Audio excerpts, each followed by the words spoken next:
Hello, my name is Aaron Kavanagh and I'm the founder and editor-in-chief of Post-Burnout.com. Post-Burnout.com is a culture website dedicated to venerating burnt-out artists the world over. This is our website's podcast where we publish full-length recordings of our interviews, which are sometimes the unedited versions of our site's articles and at other times are exclusives. If you're a returning listener, thank you for coming back, and if this is your first time listening, thank you for checking us out. We hope you enjoy and consider subscribing, giving the episodes a thumbs up if you're on YouTube, or giving it a rating if you're anywhere else. It really helps us out. Thank you. Alright, in this edition of PostBurnout.com interviews, we talk with the Sydney-based singer-songwriter and producer Chris Lanzon. Chris discusses his career as a member of the successful Australian boy band In Stereo, moving away from the major label security of that band into an independent solo venture, how said solo venture began during the heights of the COVID-19 pandemic, his string of successful EPs, his latest EP, Angel Litany, and how it differs from its predecessors, and much more.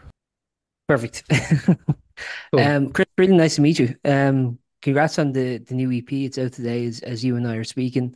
Yeah, I mean, I guess like the first thing I was going to ask simply was a bit about your background. I mean, like my understanding is that, from a very young age, you came from a musical background, musical household rather, and you were busking on the beaches of Sydney, if I'm correct. Um, Yeah. what sort of music, I guess, were your parents kind of introducing you to at that time? Because, I think that's like an interesting starting point to kind of go like, what was the actual music in the household that was kind of being fed to you? Yeah, great question. There were sort of two different influences. Like my mum and my dad would like they're quite different people. My dad is he plays guitar, he loves to play music a lot. So he was like always playing songs around the house. He plays like a lot of like blues and rock and that sort of world. But mum is like she doesn't really play music, but she loves listening to music. And I think she was always like up to date with what was sort of current, but in a cool way. Like I remember her showing me like Bon Iver's first record and like Angus and Julia Stone and um a lot of that stuff. But like my earliest memory in the house uh was hearing I think Bohemian Rhapsody for the first Okay. time. That seems to be like one of my first memories where I was like, whoa, like what is that? Yeah. Um like yeah, that song is just insane. But that yeah, I'm trying to think if there are any other main ones that should come to mind. Like I mean, like the cliche ones, the Beatles and stuff. Just a lot of It's a mixed cliche for a bag, I reason. think. It's yeah, I mean, I've only recently like come to revisit the Beatles like out of my childhood and like experience it as if like okay, let me just like actually listen to the Beatles and not just hear the Beatles, if you know what I mean. Yeah. And that was, oh my God, like, yeah, everyone has spoken about how good the Beatles are, but the Beatles are amazing. I have to say, actually, if you ever toured the UK and you played Liverpool, it is kind of just a nice experience to walk around. I was listening to the White Album when I was in Liverpool last year. Just a Yeah, very nice yeah, experience. yeah. I would love to do that one day. Oh my goodness. Yeah. When it came to learning guitar, I mean, like we said, I mean, like it was at a very young age. What were you kind of like learning? I assume it wasn't Bohemian Rhapsody to begin with. At least I hope not. No, can you imagine? Yeah. Yeah, no, it's like I always saw my dad playing guitar, and when I was about 7 years old, I think I was like, I want to learn that. So we got like a really, really cheap guitar, and he gave me one lesson, and I was like, no, this is too hard, and kind of Yeah. just gave it up there and then. Um, but I later picked up the ukulele, which I'd always just played with as like a toy growing up, like this little guitar, just pretending to be like my dad. Mhm. And then I saw a video on YouTube. I remember this clearly when I was about 10 years old of it was called like a ukulele choir. And it was just Okay. all Yeah, these yeah. people playing Yeah. ukuleles together. And I was like, that looks so fun and so like quite easy. And I just remember looking it up on YouTube, like how to play, I think it was the Lazy Song by Bruno Mars. Okay, yeah. Um, which was just like three chords or something. That actually does And suit that was ukulele, I my can imagine in my head. yeah, it like makes sense, right? So I Yeah. that was like I think the first song that I properly learnt on that kind of instrument, and then eventually I upgraded to the guitar. But yeah, it was all just sort of YouTube that and just like learning songs that I loved at that time. I don't know, I was never a good student, I think, of music. So it was kind of Yeah. autodidactic. It was kind of like your dad teaching you stuff and you kind of doing your own stuff. How do you actually find your style of playing guitar differs from your dad's? What would you say were kind of the I guess the commonalities between your playing style and his, and where would you say were what would you say were the divergence? Yeah, I mean, I was always drawn to the songs that I loved, which are very different to what he listened to. Like he plays a lot of like blues and stuff, and I was more interested in just like contemporary pop music at that time. And just like I think once I heard like acoustic guitar music, like Ed Sheeran was a big influence when I was about 12 years old. Like hearing singer-songwriters doing that thing and just like I wasn't interested in doing like riffs and like scales and crazy guitar acrobatics. I was just like whatever that thing is, like that intimate warm sound and these like people just expressing themselves. That I was really drawn to that. Mhm. Um so it just became that like a tool or like a almost like a safe space for me to do that. Like the guitar was became that as I sort of grew older and just started to figure out my identity as a human being. I think it was just always this place I kept coming back to. Um, yeah, But when actually, just to stay on this just for one more second, when it came to actually busking at such a young age, I mean, did you find that intimidating? Was it something that came naturally? And generally, I'm not sure. I'm not obviously familiar with kind of like regulations in Australia, but yeah, like, busking here requires like a license you have to get. So I don't know if that's the same in yeah. Australia, or can you just like just set up shop and start No, going? you do have to get a license. So that's actually a big part where my dad came in because he started doing it himself, just busking up at like the local shops or down at the beach. And he sort of like he saw my interest growing in doing my own thing and learning these songs in my bedroom. And he was sort of like, "Do you want to come with me and like play a couple songs?" And I think he knew that him as like this, 45-year-old man, not many people were probably going to pay attention, but this like 11-year-old kid, he was like, "Oh, he's gonna get me some coins." So that was kind of like he was like, "Let's just see how this goes," and encouraged me to do it. And I was terrified. It's such a crazy like busking is I would say one of the most intimidating ways to perform because you're literally just in public. It's like no one is asking to listen to music. You're just playing stuff. Like people are just walking past. But it was a really great place to learn, I think, like how to just be in front of people and share music in that way. Did people So ever it was request yeah. covers that you didn't know how to play or anything like that? Yeah, I mean, I've probably blocked out all those memories, honestly, from Yeah. like just pure like dread in that moment, just like random person talking to me, asking me to play something I don't even know what they're talking about. Yeah, but no, it was a good time, and yeah, I was very young and very naive, but it was a great experience.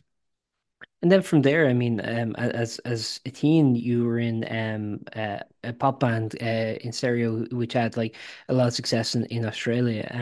Mm, My understanding, if I'm correct, because I have to admit I was unfamiliar with the band, but yeah, my understanding is that like you're on the Australian version of the X Factor, yeah, um, you like you were able to tour around Australia at that time. I think mainly the kind of eastern states, so it was mainly I guess New South Wales, Queensland, and Victoria. I assume. mm, Primarily, what was that kind of like in terms of actually getting to tour? Was that your first time actually getting to tour beyond Sydney, and what was that kind of like experience like? yeah. So that whole experience was a wild ride. Hmm. We like there were three of us in the band, and we were very, very, very young. Like literally started when we were 14. Um, and so it was an intense time, but like just a really big learning, like just a huge learning period for those years. It was the first time touring and first time being in studios and like writing songs to be like recorded and released. Just like all of that at like a supercharged pace because we went on the TV show and it was like you kind of just go from nothing to like having like thousands of people watching you and wanting things from you. And Yeah. there are like record labels and managers and they all kind of like they're leading the way and they all know best. And it's like we're just little kids. Like we had no idea what we wanted or who we were. Um, so yeah, it was very intense. It was a very intense time, but um, sort of came out the other side of it, approaching 18 years old, and was able to just kind of be like, okay, I think we can close this chapter now. Like it was a lot of fun. We learned a lot, but let's sort of go our own way.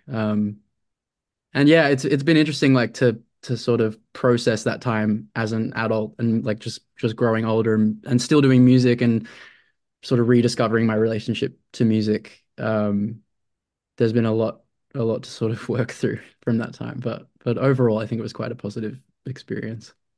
Yeah, obviously, would it be fair to say like, kind of that experience dictated a lot of what you do kind of after because beyond just kind of like the musical silence because again, I don't want to put words in your mouth. My understanding from reading other interviews with you was that you were quite dissatisfied with the music that project was making and you wanted to do something that you felt was a lot more kind of honest to what you wanted to do and to who you were. I Mm, also noticed like, um, there's probably a lot of like stuff you learned about the industry during that time too, in the sense that that was like the major label system as you were discussing. mhm. Again, kind of like big PR, big public relations, big advertising, big pushes and that. But like to kind of get away from that and to have kind of full dictation over your own art.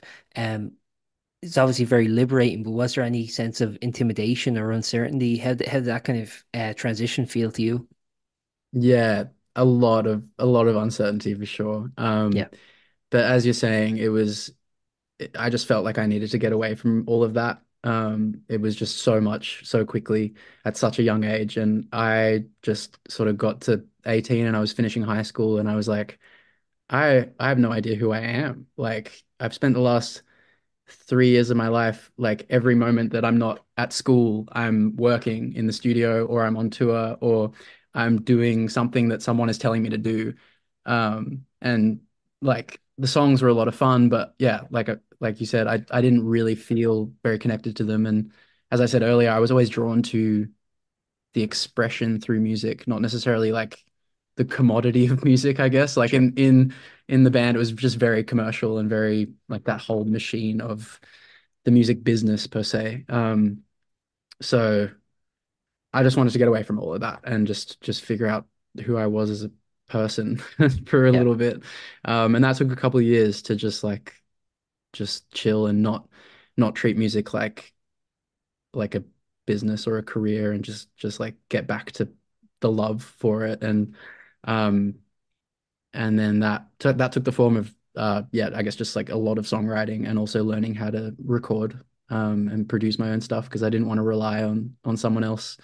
I think I mean I do have the tendency to like be a bit of a control freak as well. So I think part of that was like yeah, just like I wanted to learn everything so I could do it all myself. But that's also been a whole process of now learning how to let go and actually trust people, which has been a beautiful process over the last few years. I've got like so many amazing people in my life now who I can lean on, and I'm really grateful for that.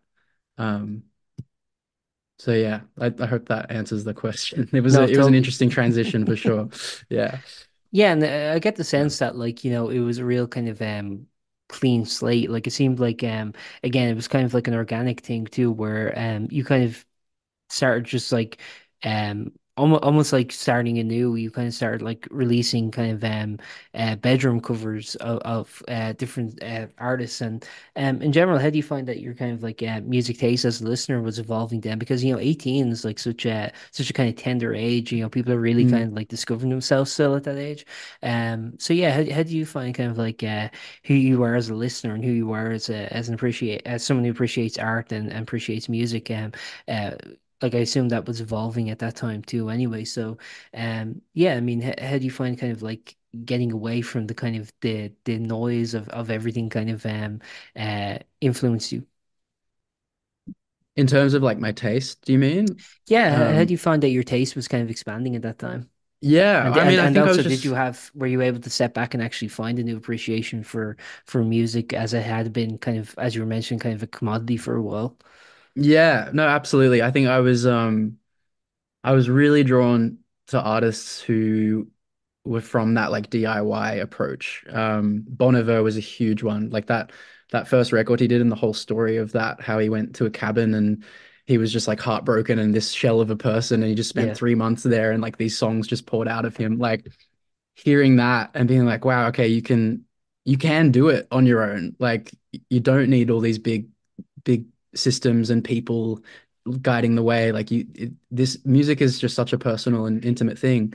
Um, so that like yeah, Bond was a big one, and then there were just other artists that I was finding who would I guess at this time it was like 2017, 2018, and I think like the whole idea of bedroom pop was sort of coming to fruition as well, like Billie Eilish and like all of these other artists that were just making like world-class music in their bedrooms. yeah. That was very inspiring to hear all those stories, and just that was kind of the catalyst to me learning how to do it myself at home, and just like find a way to make something from start to finish that felt pure in that way, that and like and true to whatever the expression was. You also got Mhm. into production at this time. If I'm correct, you were working with Ableton. Um, I think Logic, like logic. oh, Logic, sorry. Yeah, yeah. Um, I think when you listen to your music now, your solo music, I think production is such uh, a huge part of it. Like, it's really a lot of the production floors. But actually, I think what's really cool is when you listen to the music, you kind of get the sense that like those production flares aren't crucial to the music. Like it can translate live, No. and I assume this was all like a very conscious thing from the beginning. But from your perspective, I mean, how do you find that? Do you consider production to be kind of an extension of the songwriting arm, in the sense that I find like, something like the backmasking or something that you utilize to be as crucial as the chords you're using. Mm, Yeah, how do you find the kind of production as do you see it as a separate thing to songwriting, or do you see it as an extension of songwriting? yeah, great question. And thank you for saying that my songs feel like they could sort of stand alone. I thought this has been a big thing that I've been thinking about over the last few years, really. Like, I think I got very obsessed with production to the point that it felt like it was the songwriting process. And I've Mhm. had to separate it a bit now to just pull myself out of like just spiraling and just working on stuff like so deeply that I'm not actually getting things done, or making songs that are well written. Mhm. I try to keep them separate now. And I will tend to just like write around a guitar or around a piano, and like make sure the song can exist in its own right without the production. Um, but then, yeah, I do believe that the production is fundamental to how the song is expressed or communicated. I guess it's the vessel for that idea to live within. So I love the idea of like painting a picture or building a world with the production. But yeah, I think I try to think of those things as separate processes for sure. But I love that idea that a song can exist outside of the recording, and when you play it live, it can be a totally different thing. So for that reason, like I'm don't play with backing tracks or anything anymore, which was something that I was kind of conditioned to thinking was the norm from Mhm. all the early days as a teenager. So when I started doing all my own music, I was like, wait, how do I make it sound like the recording? But it was Yeah. like, guess what? It doesn't have to sound like the recording because it's not like it's its own thing. So yeah, that was a very liberating realization. One thing I noticed actually was when kind of like when the Melancholy EP came out, it was kind of around the same time as the COVID-19 pandemic was beginning. Mm. I was wondering, what were lockdown regulations like in Sydney at that time? Was there any kind of formal live music, or was everything just like, no, you're doing everything in your bedroom? Like, what was that kind of what was the kind of regulations like in Sydney at that time? We got locked down pretty hard for a good few months. I think it sort of it, it happened. it was funny because I'd spent pretty much the year before COVID pretty much alone in my room figuring out all Yeah. this all this stuff, and I was like, okay, 2020 is going to be the year. Like, I'm going to put music out. I'm going to start getting out there. I put my first song out in January. Literally the day I put my second song out, we got locked down. It was like Mhm. March 13th or something. I remember it. Like, this song came out and lockdown started. And at that point, I'd already sort of set the EP release date to come out in May, I think. And like, I was just like, oh well, I've spent like I know what it's like to exist in isolation and sort of be on the internet. So I'm just going to keep doing that. Mhm. So I was able to just like exist in that space for the next sort of couple of years while like the lockdowns just kind of happened on and off. There was a brief period where things opened up at the end of 2020, and I did play my first show then, um, which was really cool. But it was still in a weird period where like everyone was sort of like, "Are we allowed to be Yeah. out in the world?" And all the shows in Sydney were like seated. Yes, we had that I here don't know. too. Did you have Yeah, that as well? yeah. Yeah. Um, so yeah, a very interesting time to release your first lot of music, but yeah, we've come a long way since. I suppose in that case, you can be like, "Hey, come on, listen to it. I know you're not doing anything else." Yeah, true. Yeah. Um, yeah, When today you release your fourth EP. I mean, you've been it's been kind of like two it's been an EP every year except for 2020, I believe is has been the release pattern thus far.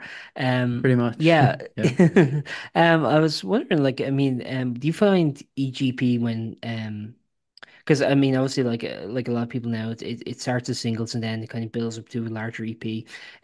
Is there always consideration for the larger EP, the larger collective of work, when you're releasing singles, or is it kind of like you release the singles and then kind of come to that layer? How's that kind of relation in terms of your releases?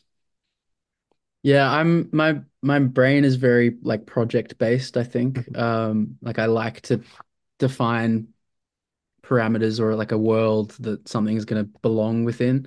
So that's why I think I've been doing EPs instead of just having singles out and then kind of piecing it together later.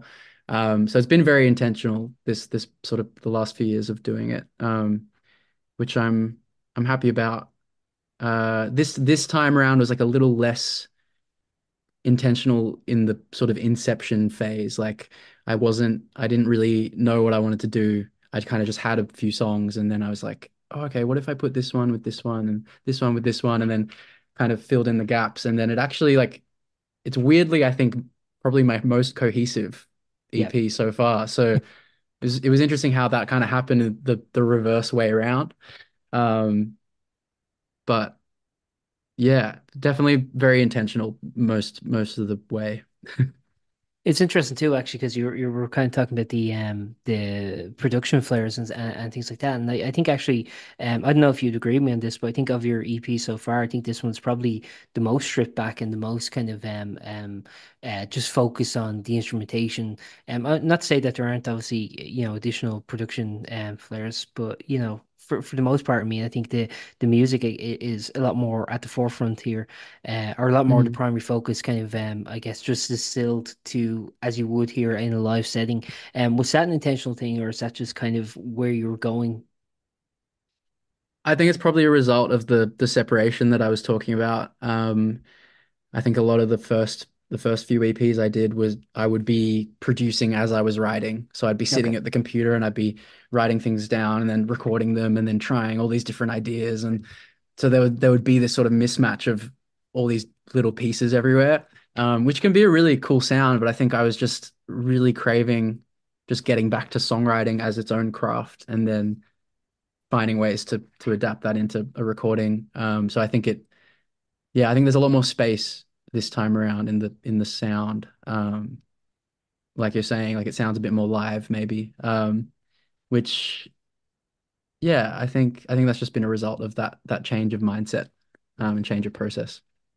I think I Yeah. also want to ask is each of your EPs have had kind of a feature on them, and in this case it's with the artist Harmony. I was wondering, how do you go about kind of like choosing who to work with, who to collaborate with, and then actually kind of reaching out? And in general, do you find as a music listener, that you're kind of, when you're listening to music, you're thinking in that sense of like, oh, this would be kind of a cool person to ask, or what's your kind of relation with that?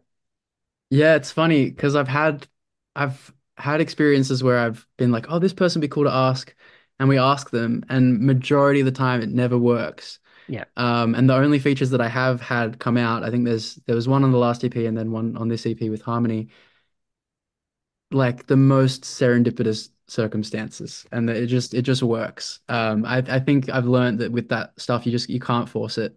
Hmm. Um, it has to just it's almost like it happens on its own. Like uh yeah, with June on the last EP, there was an artist called Allura, and I wrote the song with a friend of mine, Demi.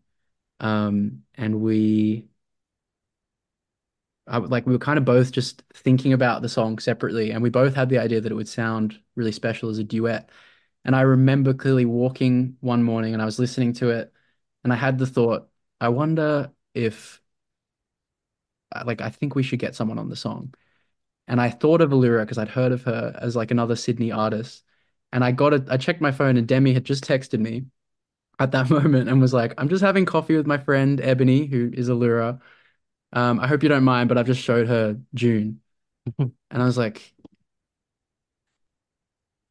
okay. Like it just like literally that was how it happened. Imagine if you're like, no. Yeah, imagine if yeah, exactly.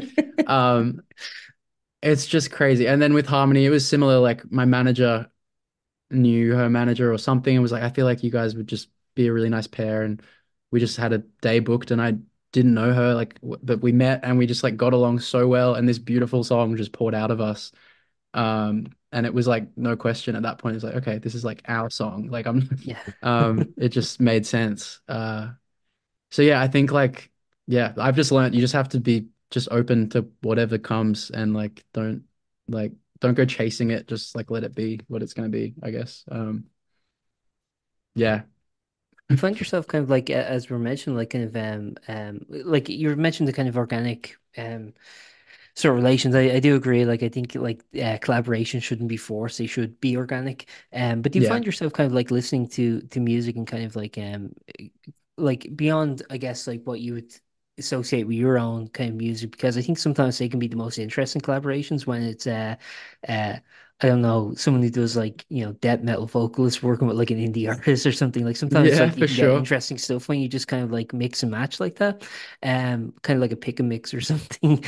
Yeah. Yeah, I was wondering like do you often consider those things, and do you try and diversify your palette as a listener, or are you kind of just do you just focus on listening to what grabs your attention? Like, how much of music is kind of like organic, just kind of like I want to listen to the music I like, and how much of it is kind of like I feel like I need to be kind of listening to as much as I can? Yeah, I go in phases, I think. I try to listen to a wide variety of things. I think when I'm creating, I'm more so looking for things that inspire me, or I'm not looking for things at all and just trying to Mhm. like figure out what feeling connected to. Um, but I think just generally trying to stay up to date with kind of what is coming out, like across genres, like whether that was like the new James Blake record comes to mind as like a recent one that was like kind of left of field to what I would normally do. Um, or yeah, just I don't know. I try to listen to like a range of things just to keep the mind open. There's like so many things out there. It's kind of overwhelming at times. Yeah, totally. Um, but yeah, Yeah, I find I like know I probably now need to with do more, honestly, like diving into just weirder stuff that I wouldn't listen to ever. I think it's a good exercise. Totally. Actually, I find now like with, everyone kind of has the opportunity to have their stuff distributed on an international scale, through the streaming services. But then at the same time, you just kind of get inundated with so much stuff that's just kind of like impossible for everyone to kind of think. Has that been actually Mhm. kind of working it like working as an independent artist now and kind of doing things solo? I mean, how do you find the industry side of things in terms of like trying to um get stuff out there and get stuff noticed, especially on a kind of a global scale, where again it's probably harder for someone who's living in Australia to kind of like get reach in say Germany or something, you know what I mean? Yeah. Or vice versa too. So I was wondering like how do you find kind of like trying to traverse the kind of industry side, especially when it comes to getting recognition domestically and internationally? Or is that something that you don't care about as much? You just care about the art, and how do you find that balance? Mm. Yeah, it's tough.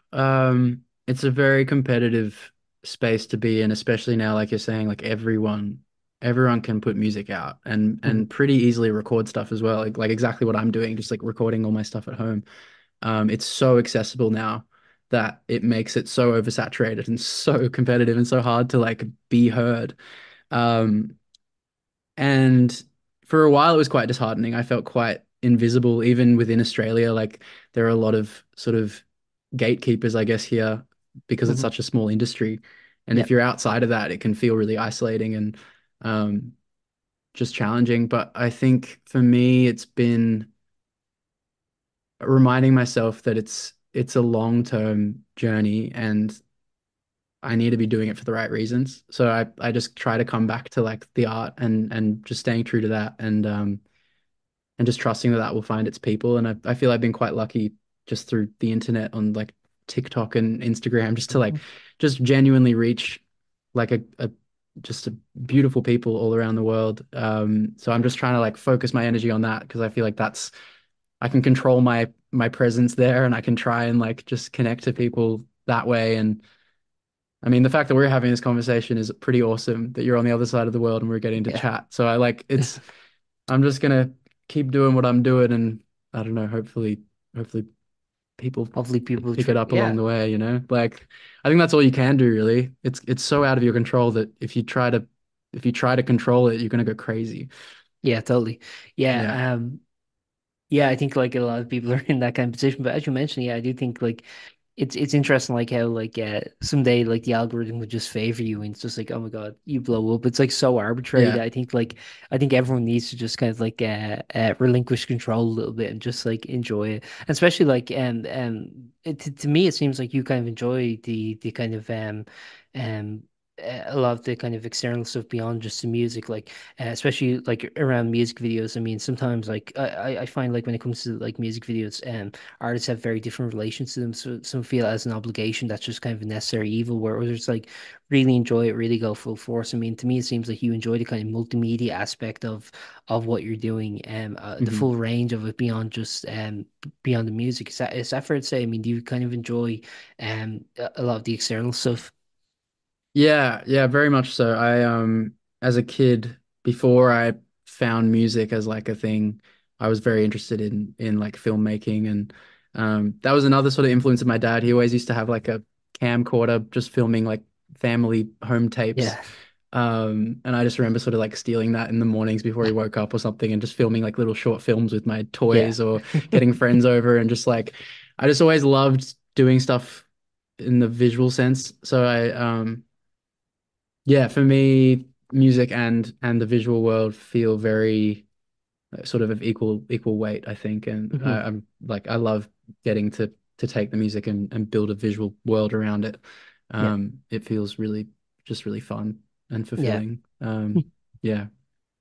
I guess like one final thing I'd ask is actually just in terms of being an Australian artist, how do you find kind of like touring around the country? Because like Australia, I won't pretend like I've been there. I don't know like firsthand, but from other artists I've spoken to, everything seems quite it's a very big country, obviously geographically, but everything feels very dispersed. Like the Mm, pockets of cities with like populations can be like 10 hours between each other and yeah. things like that. I mean, has that Yeah. been a challenge in terms of actually getting around and kind of like spreading your music in terms of like a live setting, or have you just been focused on playing Sydney? Because obviously Sydney has like, such a great like music scene. Like again, not first-hand experience, but just kind of like from speaking with artists, like there's just like so many different avenues for people of varying sizes to play, as well Mm. as like, pretty much any international artist who tours Australia has a date in Sydney. So how's your kind of like relation in terms of like touring Australia, or has it just been primarily focused on building yourself in Sydney? Yeah, I think given I started releasing in COVID, like, and just because of the how the last few years have been, it's been really hard. Like I haven't done a lot of touring until this year, really. Yeah. And I've been lucky this year to do a few support runs around the country, which have been really great because I don't have to worry about selling tickets. I can just Yeah. go in and do my thing. So that's been really, really fun and just great to experience that, like just getting out and playing music in new places. For a long time, it was just a lot of Sydney shows, and I had people from other cities being like, "When are you going to come here?" But it is that thing. It's so hard. Like even now, I'm doing a tour for this EP, but we're only doing the East Coast because it's Yeah. just like it's too much money and like energy to just go like across the whole country. It's just like not feasible. Mhm. Um, so it's an unfortunate thing, I think, but uh, yeah, I don't know. It's a beautiful place, Australia. And I'm grateful to get to tour in any capacity. So we'll see what happens in the future. But yeah, it can be a bit of a mission for Well, it seems sure. like a real adventure too, because like, I guess like, arriving in different cities like really does feel like I don't know. Like I guess like from kind of my perspective, it would be like kind of like going from Dublin to say like Amsterdam or Brussels or something like that. I mean, Right. going from Sydney to Brisbane is probably of a similar kind of of a Yeah, similar yeah, kind of ilk. yeah. Does it feel It that way? probably Like, is. because when because like Um, as you mentioned earlier, like you've been to a lot of these places before. I mean, does it feel like kind of stepping into new territory, or does it feel like just another part of your country? How does it feel from your perspective? yeah. I feel like because Australia is so big, we have such a different concept of distance. Like I hear of people from Europe or the UK who like Yeah, will be like, "Oh my goodness, that city's like a 3 hour drive away. yeah, I'm never going there in my whole life. Like yeah, that's way too far." But I would do that in a weekend, yeah. like, um, well, I've literally gone away for a weekend like 6 hours away. And Mhm. that's just like a chill getaway. Like it's not even that crazy. So I think the cities, especially on the East Coast, they feel quite connected. But also it is like that experience of, I mean, you probably feel it even between like Dublin and Manchester and London. Like each city kind of has its own energy, I think. Yeah, totally. Um, so that's definitely very present here. Like each city's got its own vibe and its own thing going on and its own culture, which is really cool to get to experience, especially on tour, because I feel like you get to feel like you're a part of it in some way, or just getting to be with a lot of people from that place, and experience those different energies. It's a cool thing. Perfect. I guess like the final thing I'll just talk about is actually DP again, just to go back to it. It's called Angel Litany. Yeah, I mean, like as you were mentioning, I mean, this one seemed like it had a kind of cohesive whole in terms of, I guess it's more thematic aspect. I mean, I know from your perspective, you prioritize the kind of this probably isn't a word, but the cinematicness of your music. Um, yeah, I mean, like when it comes to like kind of overarching concepts for your EPs, I mean, is that something that is of consideration, or is that something that, like you mentioned, like when as you're piecing the songs together, you kind of go, okay, there's a connective through line, and when you recognize that connective through line between your songs, do you try and amp it up then, or do you just kind of let it be as it is? Like it when like with this EP, I think there's like at least from my reading, there's kind of a lot of relation to astrology as a topic. Is that something that once you kind of recognize that as a team that you try and incorporate through it, or what's your relation with that in terms of building the thematic aspect? Yeah, yeah, it's funny because I didn't, like I said, I didn't set out to make something that felt cohesive. It kind of just happened. Hmm. So all of those themes that are shared across some of the songs, like yeah, I didn't like do it once and then go, oh, I'll lean into that a bit more. They Right. kind of just all happen, and then I pieced it together. But I'm trying to remember what the core of your question was. It was Um, basically just about like when you kind of recognize a team forming, do you kind of yeah, amplify it or do you kind of just let each song be?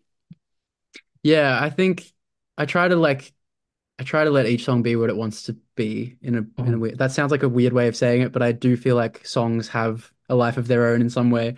Yeah, totally. And it's like you're kind of just like you're just like, okay, I just got to figure this out and figure out how it best wants to be a thing. It's like giving birth or something. Not that I know what Right. that experience is like, but that's it's like you feel like you're just kind of nurturing this thing until it's Yeah. until it's its own thing. You Um, foster it, but you don't dictate its life. Totally, exactly. And like, yeah, in this case, there were other songs that popped up through this time, but I managed to just pick these six that felt like they were of a world. And I think once I do start to notice those through lines, I'm very conscious of like track listing. Yeah. And then obviously in the production process, just like finding ways to make them have some sort I like to like give them some sort of commonality. So there are sounds that you'll hear across the record that are sort of pop up in a few different songs, like the violin or little piano twinkles or just the way I'm playing the guitar or something. I think there's like I like to have that thread through it.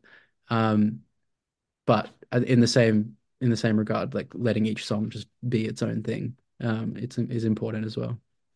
Do you Yeah. find actually as a musician that as a producer actually, that you're still constantly learning? Do you try and experiment with new instruments that you mightn't be familiar with, even if it's very like fundamentally like experimenting, or how do you find it, or do you kind of like lean on other people when it comes to say you want to bring in a violin, or you want to? I'm not sure what your proficiency is with violin to be clear, but like say you I want to don't bring play in an violin. instrument. Yeah, But no, when it comes to that, do you bring in other people, or do you kind of like to have at least a basic foundation in each instrument yourself? What's your kind of relationship with that? yeah, I've developed a basic foundation in each just out of that sake of just wanting to be able to get an idea down. So, Mhm. um, but yeah, it is very experimental because I've had piano lessons in my life, but that's about it. Yeah. So the rest is all kind of just like trying to figure it out. Like I play my guitar in open tuning most of the time just because it's easy. But then like today I was working with my new band getting ready for tour. I just have no idea how to articulate like chords or anything because I'm just Yeah. so like it's so my brain just doesn't work that way. Which is not great for communication, but it's all right for writing songs. Yeah. But yeah, I think when I like for strings specifically, like I've never played a violin and I was lucky to meet James, who is just an amazing violinist. And so we spent like a few hours just going through all of the songs, and he's a very intuitive, like he's a very accomplished and trained musician, but also very intuitive with it. And we like literally he just improvised over the songs in a couple of hours, and we just got all these beautiful violin layers. So that was a really nice addition to this project and something that I haven't done before. Um, but yeah, I'd love to learn some interesting instruments that I've never played. It'd be fun to Yeah. to try and open a new door. Like I've kind of got drums, piano, bass, and guitar. Like I can kind of play a little bit of each. But Yeah. um but it'd be fun to do something different, I think. I don't know what that is though. Actually, one final, I keep saying one final thing, but one final thing. When you made the leap from acoustic instrumentation to electric for the first time, obviously I find that can be like a new thing because like you have all these like new sounds that come into the Mm, mix, like in terms of like because with acoustic for the most part, I mean it's mainly getting the tuning correct and kind of finding your own style. But then when you add, there's so many different tones you can get with like electric music and stuff like that, with electric instrumentation and stuff like that. mm. Did you find that kind of like intimidating again, or was that kind of just opening up a new world of possibility? What was kind of like, because I find for a lot of artists who kind of go from acoustic to electric for the first time, it can be a very daunting experience. Yeah, yeah, it can. I think because I never learnt properly, I was never tainted by what things could or couldn't be. So like Mhm. for me it was just like you're saying, like another sound and another opportunity to like get a different um just explore a different way of doing something. But I play the acoustic guitar the same way I would play an electric guitar. Like I'm not a guitarist really. Yeah. I just play the way I know how. So yeah, for me it's just like having different tools, I guess. And the biggest thing for me was when I realized what a baritone guitar was, because I was like kind of doing all these open tunings and tuning the strings lower and lower, and to the point that they were like almost falling off the guitar. And a friend of mine saw that and he was like, "Why don't you just get a baritone guitar?" And I was like, Yeah.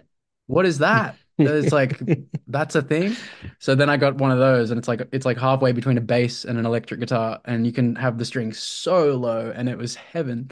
So yeah, I think for me, I'm just excited to just open the doors to whatever sounds exist. Yeah, all of that's very inspiring to me. Perfect. Thanks very much for your time, Chris. I really Man, appreciate thank talking to you. you. Is there anything you'd like to add before we wrap up, or anything you'd like to plug? Obviously, you have, as you mentioned, a tour coming up. Is there anything else you'd like Yeah, to plug or anything? the tour's in Australia, so if anyone over in Dublin wants to come to Australia, I mean, it's a beautiful place. But no, yeah, We have, that's I about it, I think, at think. least one Australian listener, so Oh, cool. check Well, it out. there you Hopefully, go. according to my Yeah, analytics, yeah, I don't know how to read them properly, but yeah, I think we have at least one. yeah. Well, you've got one more now. I'm gonna be reading a lot. I'm yeah very interested. I read a couple of interviews on your website before we did this, and yeah, I just love the whole ethos of it. So Thank thank you. you very much for chatting with me and yeah, asking such thoughtful questions. I appreciate it. Thanks, Chris. Enjoy the rest of your day, and best of luck with the EP and everything coming up. Enjoy yours too. Thank you, man. See you Take care. later. Bye. Thank you for listening to that episode of Post-Burnout.com interviews. We're an independent venture run by yours truly, and as I said at the beginning, liking, rating, subscribing, and sharing really helps us out a lot. If you're feeling extra generous, we do have a PayPal donation link in the episode description, but don't feel obligated, of course. We've also begun releasing occasional exclusive episodes on Spotify, so subscribe there if you'd be interested in hearing those. Thanks again for listening, and see you next time.